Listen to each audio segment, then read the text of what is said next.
everybody. It's time for us to get started. Let's see. We are in Judges chapter 4.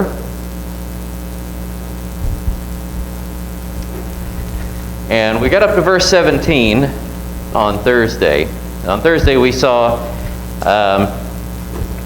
the introduction to the story, how we don't really have somebody who is clearly stated to be the judge in this instance. So we know that Deborah is doing some judging from beneath the palm of Deborah.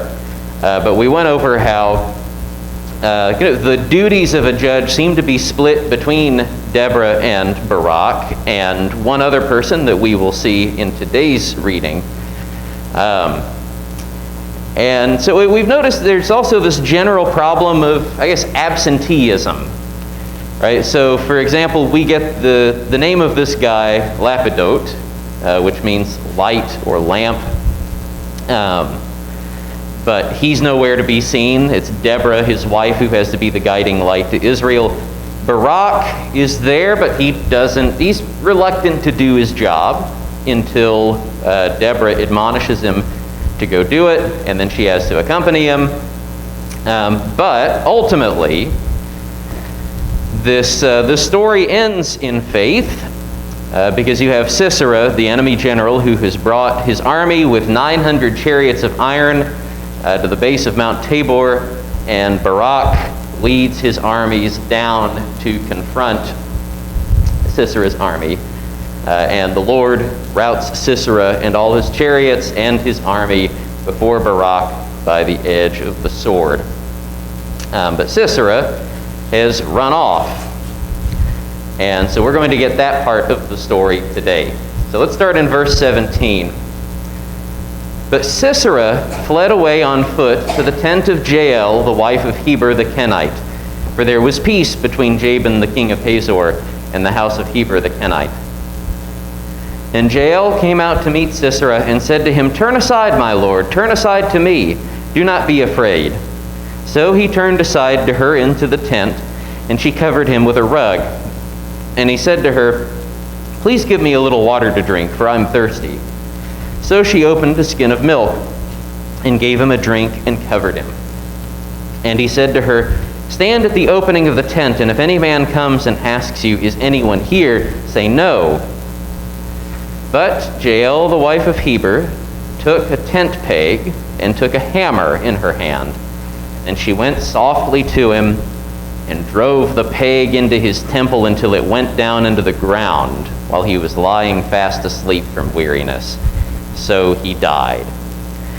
And behold, as Barak was pursuing Sisera, Jael went out to meet him and said to him, "Come, and I will show you the man whom you were seeking." So he went into her tent, and there lay Sisera dead with the tent peg in his temple. So on that day God subdued Jabin the king of Canaan before the people of Israel. And the hand of the people of Israel pressed harder and harder against Jabin the king of Canaan until they destroyed Jabin king of Canaan. All right, so we had noticed on Thursday how there's this aside in verse 11 that seems to interrupt the story, like just seems to come out of nowhere, about this guy named Heber the Kenite and how he has separated from the rest of his family. The Kenites live down in Judah, but he has picked up and moved to near Kadesh and Naphtali for reasons that are not stated. And now it becomes apparent why we have this little aside about Heber, because his tent happens to be close by where the battle has taken place. It is somewhere that Sisera can flee to. The text furthermore tells us that there is peace between the houses of Jabin and Heber.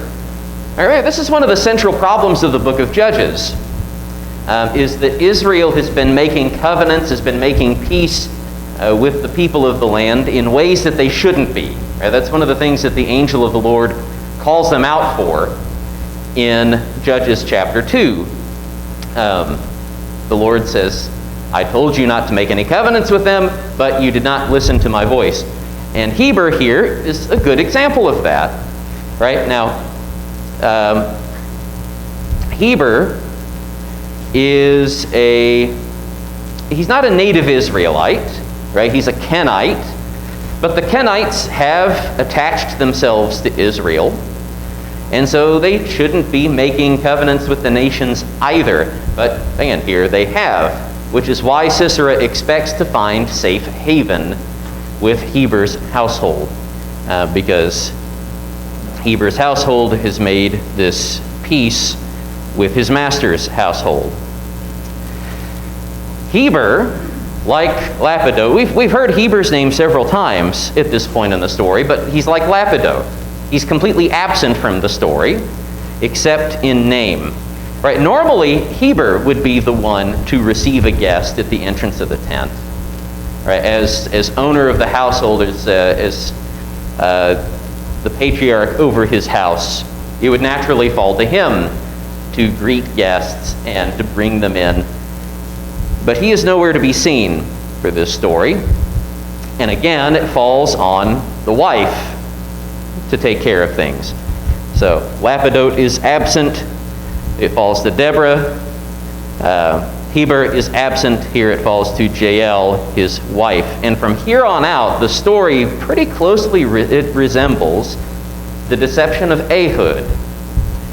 Right? Jael lures Sisera into a vulnerable position, just as Ehud maneuvered Eglon into a vulnerable position.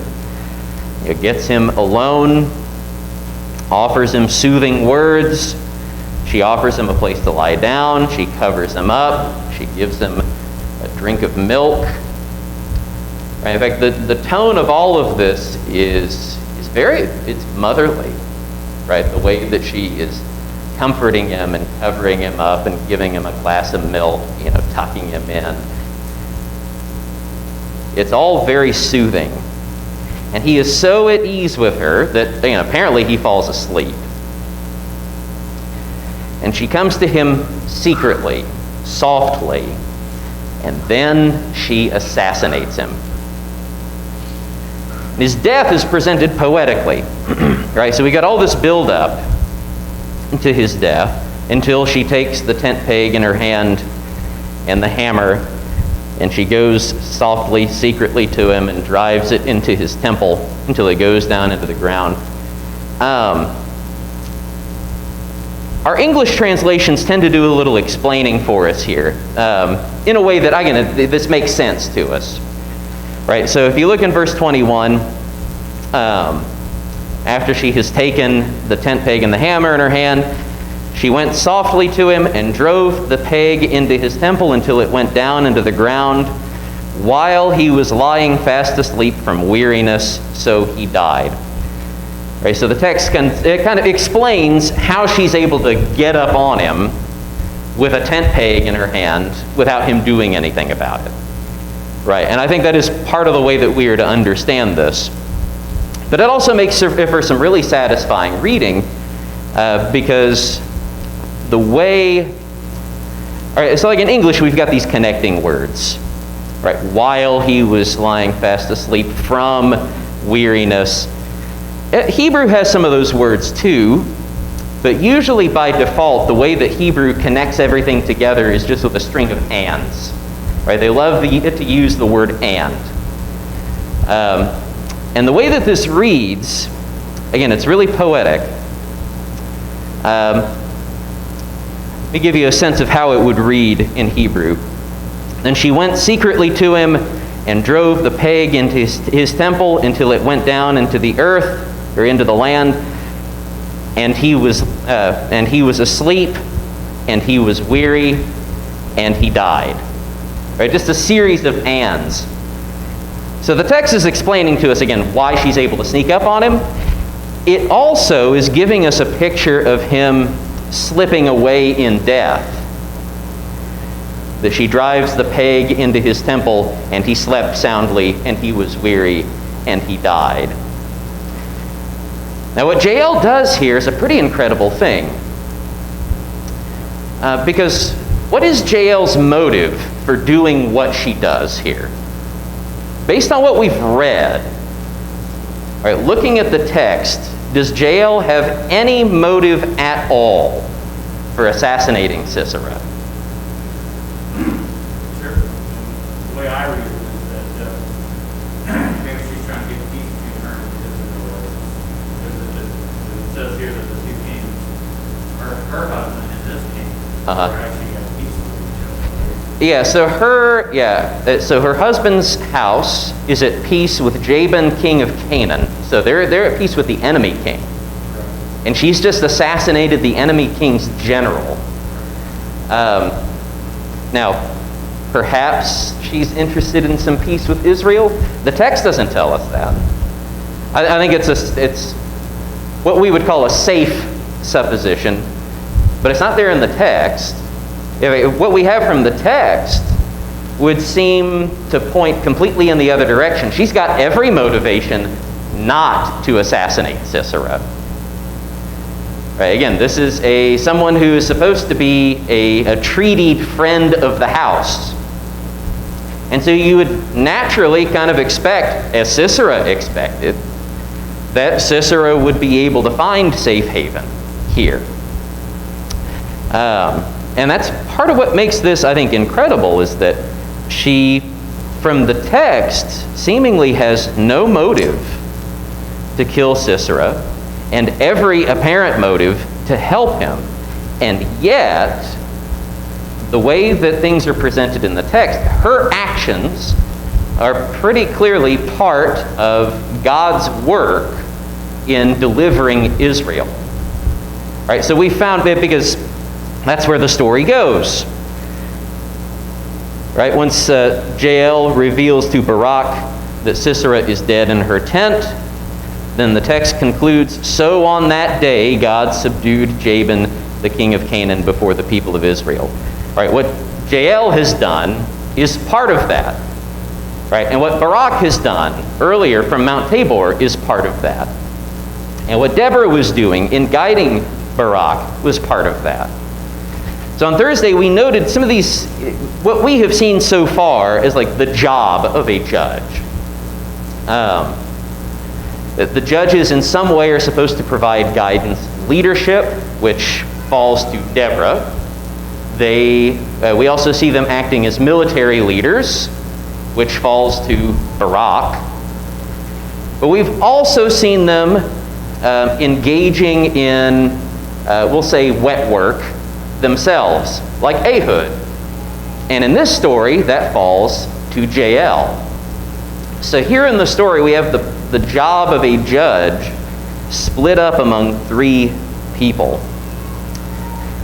All right, so the story is concluded. Go ahead, John. They take some of the job of the high priest. Because you kind of see here where she's communicating on kind of background. Right. And where she actually tells that the Lord will sell Sisera into the hand of the woman. And so in other words, she was communicating what the Lord had told her to them. Yeah. So that was the job of the high priest, that they would actually tell him to go out and God will hand these people over.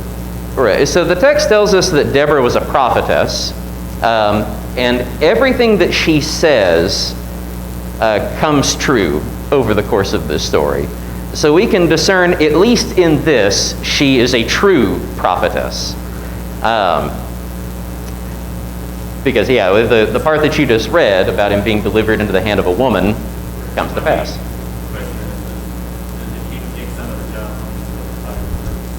Right. So what would have happened here? Okay, so it goes back to something we talked about a little bit on Thursday, where there seems to be like this leadership gap, like a vacuum in Israel. And that's going to come out explicitly later in the book. The narrator is going to tell us, in those days there was no king in Israel, and every man did what was right in his own eyes. And part of the leadership structure that should have been in place during this time was the priesthood. Right? Yeah, it would normally fall to the priests in general, including the high priest, to communicate the law to Israel and to act as intermediaries between Israel and God.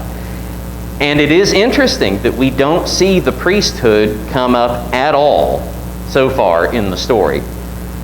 In fact, if I remember correctly, the first time that we even see a priest in this book it's going to be absolutely scandalous. Right? There's a massive failure of the priesthood in Israel. And so part of the work of the judge is communicating to Israel the way that the priest should have been doing. Yeah, they are part of that. It's almost like they're a stopgap measure of sorts. And we can see that with the military stuff as well. Right? If Israel had just obeyed the Lord, there wouldn't be a need for a judge to lead the armies. Yeah.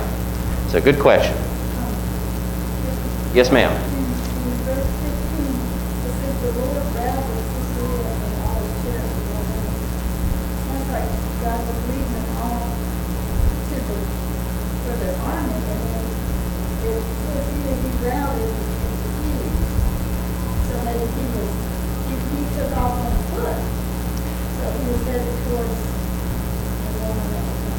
Yes, so Sisera sees that the battle is lost, and so he bails on his chariot and runs off, to the tent of Heber. What you have said, I think, pretty accurately describes what's going on. We've seen the Lord do this before among other enemy armies, where he confuses the army and essentially strikes fear into the army. In other words, what this text presents is that all of this is the Lord's victory. All right, so Deborah, Barak, Jael, they have all played their parts in this story, but it's all the Lord. Right? It's the Lord who routs Sisera. It's the Lord who subdues Jabin, the king of Canaan. This is all a story about the Lord's mercy on Israel. So, yes, good point. All right, any other questions or comments before we hit chapter 5? I guess I was just being like personal perspective when I read about it. It made it very clear that this man was going into the tent of another man's wall. You know what I mean? And just for me, that's a sin thing. You know what I mean? There is. Covered in a blanket. To me, throughout Scripture, when they do that, there's sexual overtone to that. There is. Similar to what happens between Ruth and Boaz. On the threshing room floor. Yeah, so like when I read it, that's a warning to me, you know, don't go. Yeah. I try, when I'm out on job, I try to make sure I'm not alone with the woman in a situation. Right. To protect myself, you know what I mean? Right. So that one, even if it doesn't happen, just an accusation of Right. something happening. And here he goes in another man's wife's tent. Yeah. You know what I mean? And I think that no, that's definitely there. That's definitely there. A part of the deception that Jael engages in is, the language is provocative. Turn aside to me, she says. For me, it's just another warning. You get that conviction to say, there's another, for me, this is the Old Testament stuff. Some people will learn from the mistakes that the people made before, so they'll continue to make those mistakes, right? And that's the reason why I believe we have the Old Testament. Mm-hmm. It's just a reminder so we're not stiff-necked like your fathers that came before. Right, yeah. And so I read that, and that's just an example of what happens when you are enticed into sin or you fall into sin. There's repercussions that we're seeing here, what ends up happening. Right, yeah. And Sisera has a lot of reasons for thinking he should be safe in that tent. And Jael proves him wrong. All right, and did I see another hand? Yes, ma'am.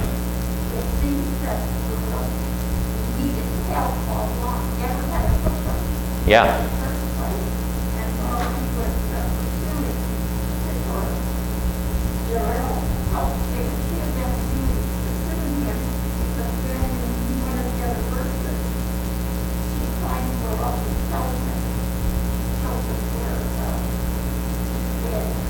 Yes, that is one of the major things of this chapter is that Barak, we would think ideally Barak would be able to handle all of this on his own, and yet we kind of see things falling apart here in the story, in that, as you said, Barak has to be, has to have Deborah pushing him, and then ultimately, and this fulfills what Deborah says to Barak.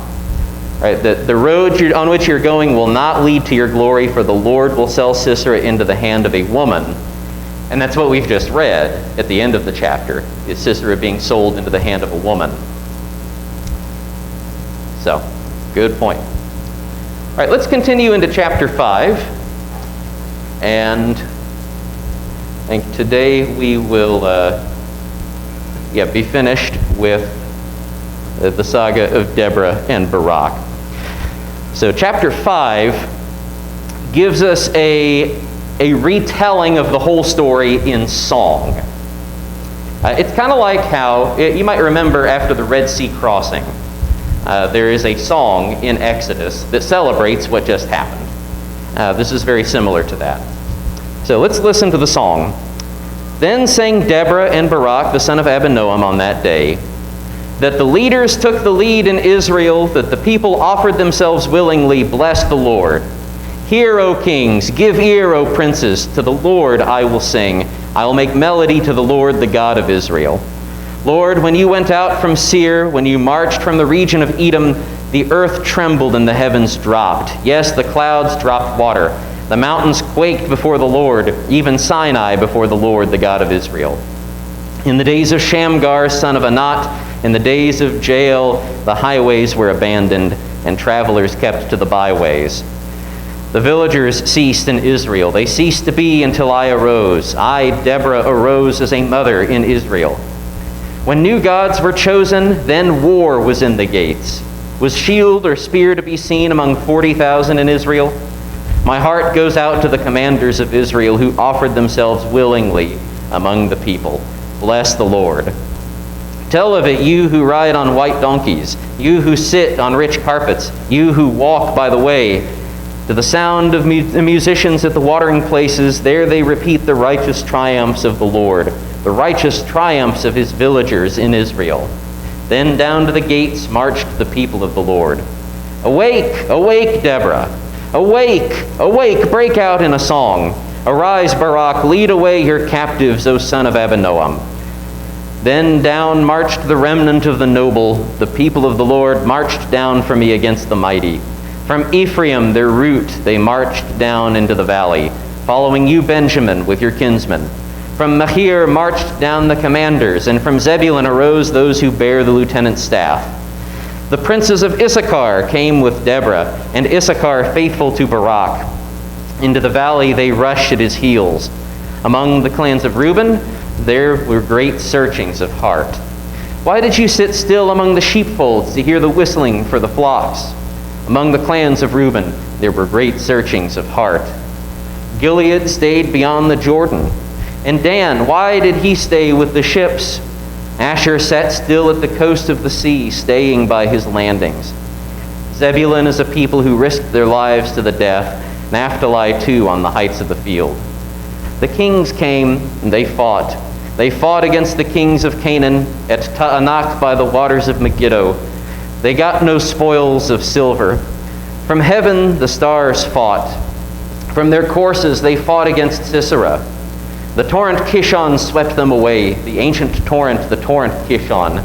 March on, my soul, with might. Then loud beat the horses' hooves with the galloping of his steeds.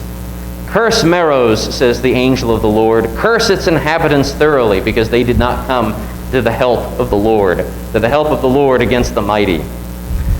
Most blessed of women be Jael, the wife of Heber the Kenite, of tent-dwelling women most blessed. He asked for water, and she gave him milk. She brought him curds in a noble's bowl. She sent her hand to the tent peg, and her right hand to the workman's mallet. She struck Sisera. She crushed his head. She shattered and pierced his temple. Between her feet he sank, he fell, he lay still. Between her feet he sank, he fell. Where he sank, there he fell dead. Out of the window she peered. The mother of Sisera wailed through the lattice, "Why is his chariot so long in coming? Why tarry the hoofbeats of his chariots?" Her wisest princesses answer. Indeed, she answers herself. Have they not found and divided the spoil? A womb or two for every man. Spoil of dyed materials for Sisera. Spoil of dyed materials embroidered. 2 pieces of dyed work embroidered for the neck as spoil. So may all your enemies perish, O Lord, but your friends be like the sun as he rises in his might. And the land had rest for 40 years. All right.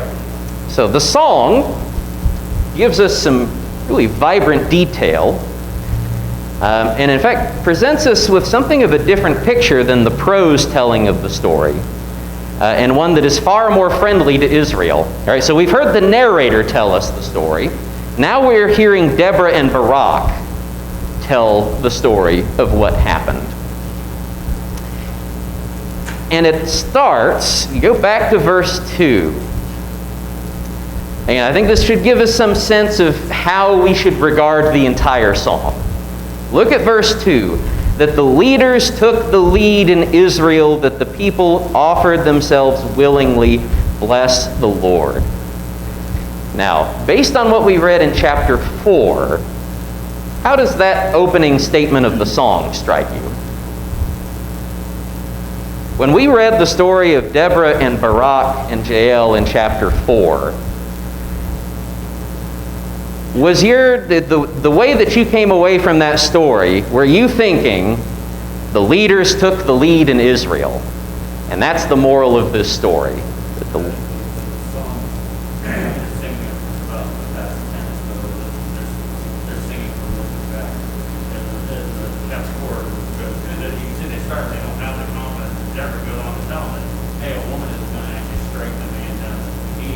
Yeah. Were telling the future, but they didn't have a lot of confidence here about Barak.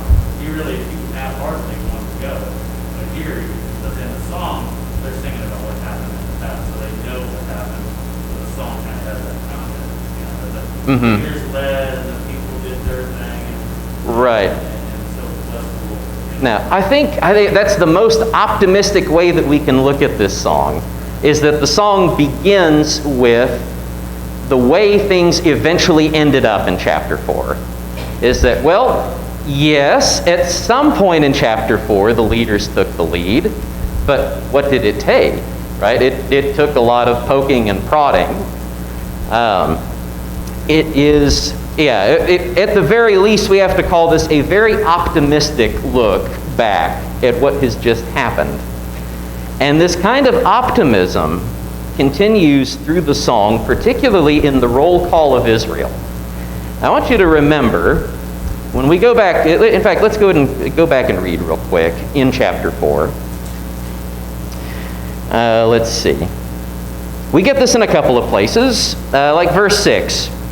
She, that is Deborah, sent and summoned Barak, the son of Abinoam, from Kadesh Naphtali, and said to him, Has not the Lord, the God of Israel, commanded you, Go, gather your men at Mount Tabor, taking 10,000 from the people of Naphtali and the people of Zebulun? All right, then in verse 10, we read of Barak's eventual obedience to this. Barak called out Zebulun and Naphtali to Kadesh, and 10,000 men went up at his heels, and Deborah went up with him. And then later, whenever the battle is going on, at the end of verse 14, we read about Barak going down from Mount Tabor with these 10,000 men. And as we're reading chapter 4, what tribes are involved in this battle? There's only 2 tribes named involved in the battle. Zebulun and Naphtali. Yeah, Zebulun and Naphtali. And it makes sense because, here's Naphtali, here's Zebulun, the battle's taking place around here. But then you get to the song, and according to the song, who all was involved? More or less, you've got some tribes that were reluctant, like Reuben, right? Among the clans of Reuben, there were great searchings of heart. Why did you sit still among the sheepfolds? Right? There were other tribes that were told explicitly, just don't help. Gilead, referring to Gad, stayed beyond the Jordan. Dan, why did he stay with the ships? Asher sat still at the coast of the sea. So they're explicitly not involved, but the song celebrates Ephraim and Benjamin and Manasseh, which it refers to as Machir, one of the clans of Manasseh, in verse 14. Let's see, and Issachar, as well as Naphtali and Zebulun. And again, the prose account only tells us about Naphtali and Zebulun. So, there are two ways we can look at this. Either the song is revealing more to us than the prose account did, giving us a bigger picture of what happened.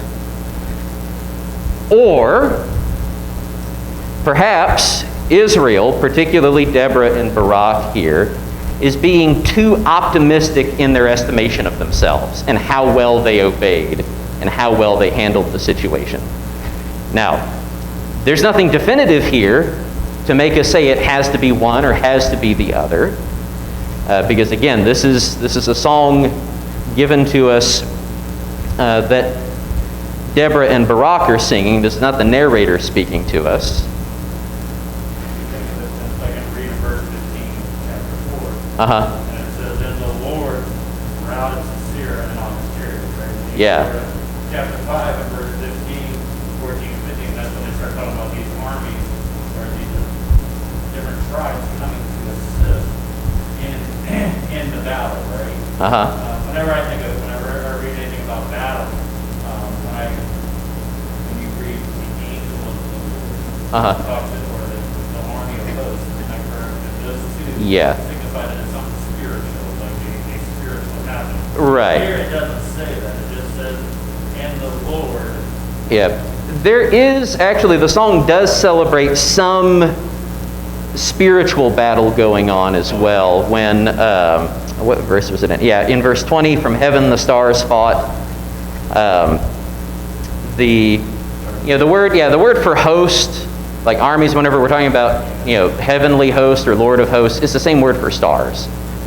And so I think Deborah and Barak are celebrating the spiritual component of that in verse 20. And actually, before I forget, Jason, would you be able to run back and ring the bell for us? Because we need to get wrapped up here soon. Appreciate that. All right, so perhaps, again, either the song is revealing more than the prose account did, or maybe Israel is being too optimistic. And as John just mentioned, this physical battle is being blended with the heavenly battle. So we talked about from heaven the stars fought, but also the whole catalyst for this fight is recognized in verse 8. When new gods were chosen, then war was in the gates. So at the very least, Deborah and Barak understand what this was all about.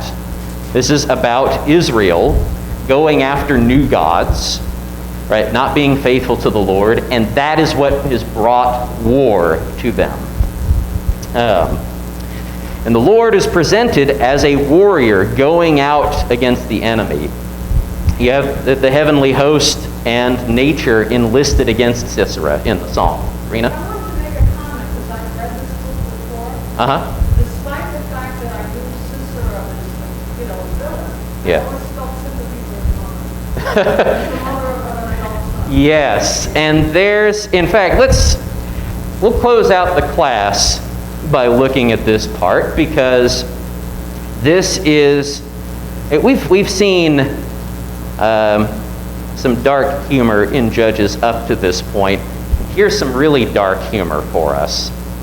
Deborah and Barak celebrating Jael's accomplishment, right? It celebrates her deception, celebrates the assassination of Sisera. We get, again, this poetic picture of Sisera slipping away into death, right, over the course of verses 26 and 27. It takes Sisera a long time to die in those verses, slipping and falling away into death. But then you've got this whole thing concluding with this, it's a darkly comedic depiction of Sisera's mother, wondering why Sisera is delayed in coming home, and she comforts herself in the thought that, oh, surely my son has just gotten busy collecting wombs. Right? Surely, have they not found and divided the spoil, a womb or two for every man? Right? Along with all of these rich clothes. That's why he's delayed. That's why he's not home yet. He was just so successful. He's captured so many women and so much clothing. It's just taking them a while to divide it all up among the men. And so you have this contrast between the woman who's waiting for Sisera and never going to find him, and the woman who bested Sisera and unmanned him. So, that is the conclusion of all of this. The land had rest for 40 years after the Lord crushed Jabin under Israel. And I think that's a good place for us to stop. We have, I think everybody received a phone call over the past couple of days. One of the things that we are resuming doing just temporarily for the time being is we're going to tighten things back down a bit on Sunday mornings. So we're going back to the shortened Bible class, and we're going to open the doors up and ask that everyone step outside for a bit before we're ready to come back in for worship to give the building a chance to air out. And I think that's it as far as Bible class is concerned. Again, evening worship and